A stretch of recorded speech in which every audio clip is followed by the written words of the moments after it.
ভোলায় নিম্নচাপের প্রভাবে জলোচ্ছ্বাস, পানিবন্দী শতাধিক পরিবার, জনজীবনে চরম বিপর্যয়। এমদাদুল হক, ভোলা প্রতিনিধির ভিডিও চিত্রে বিস্তারিত। বঙ্গোপসাগরে সৃষ্ট নিম্নচাপের প্রভাবে ভোলার বিস্তীর্ণ নিম্নাঞ্চল প্লাবিত হয়ে পড়েছে। জলোচ্ছ্বাসের কারণে মাঠঘাট, ফসলি জমি, মাছের ঘের, পুকুর ও গ্রামের রাস্তাঘাট পানির নিচে তলিয়ে গেছে। এতে একাধিক উপজেলায় শতাধিক পরিবার পানিবন্দী হয়ে পড়েছে এবং জনজীবন চরমভাবে বিপর্যস্ত হয়ে উঠেছে। শুক্রবার 25 জুলাই দুপুরে সদর উপজেলা, দৌলতখান, বোরহানউদ্দিন, লালমোহন ও চরপেশন সহ জেলার বিভিন্ন এলাকায় সরজমিন ঘুরে এইসব চিত্র দেখা গেছে।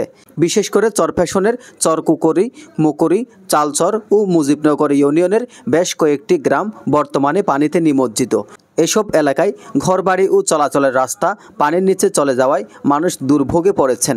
সবচেয়ে বেশি ভোগান্তিতে আছেন নিম্ন আয়ের শ্রমজীবী জনগণ।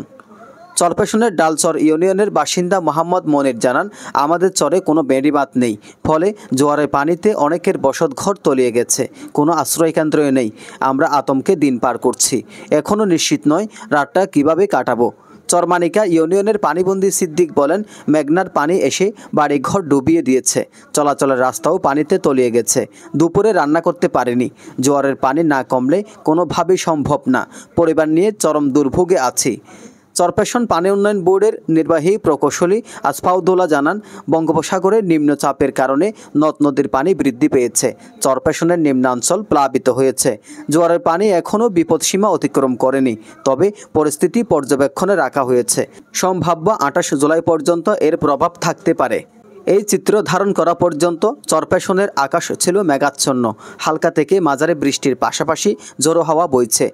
দুর্যোগপূর্ণ পরিস্থিতির কারণে ভোলা জেলার সকল লঞ্চ চলাচল বন্ধ ঘোষণা করা হয়েছে। ঢাকাগামী বেশ কয়েকটি লঞ্চ ঝড়ের কবলে পড়েছে। পানির নিচে তলিয়ে গেছে ভোলা ফেরিঘাট ও লঞ্চ ঘাট।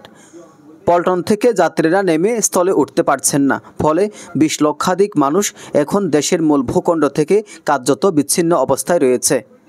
এজেন নিজামুদ্দিন, ডেস্ক রিপোর্ট।